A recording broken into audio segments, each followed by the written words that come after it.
Lametti. Welcome to the home of one of the largest multi-ethnic media companies in Canada. It is such a pleasure to have you here. It's great to be here. Thank you.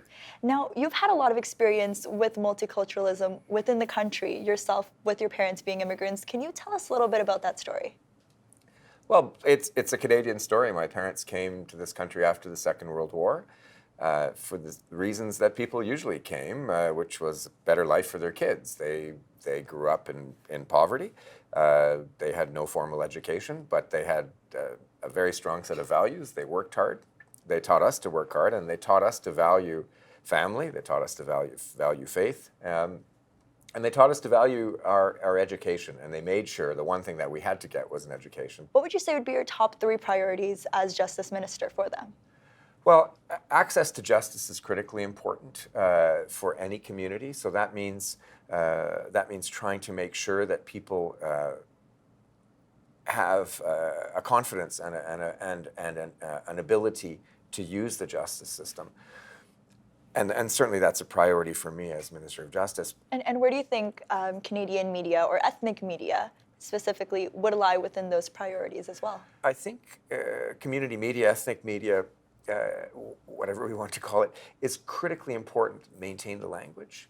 It's critically important to help promote the common activities that communities undertake, and help both educate on issues, but also become vehicles for educating leaders about issues that are important. It's a two-way street for issues that are important to cultural communities. Recently, our company actually applied for an ethnic license, and it was given to a larger telecommunications company. Right. A lot of the immigrant communities that we actually work with are a little disappointed, as am I. I want to know, how would you address, to these people, not necessarily just by saying it wasn't my decision, but in the role that ethnic media should play in our lives? The bottom line is, if you feel as a media group that you're contributing to the community and you have a vital role in the communities that you serve, there will be a way to make that model work. And if you're serving your community, that will come out in some way, shape, or form. Obviously, there might be a political dimension too, in the sense that you may have to convince your elected members of Parliament.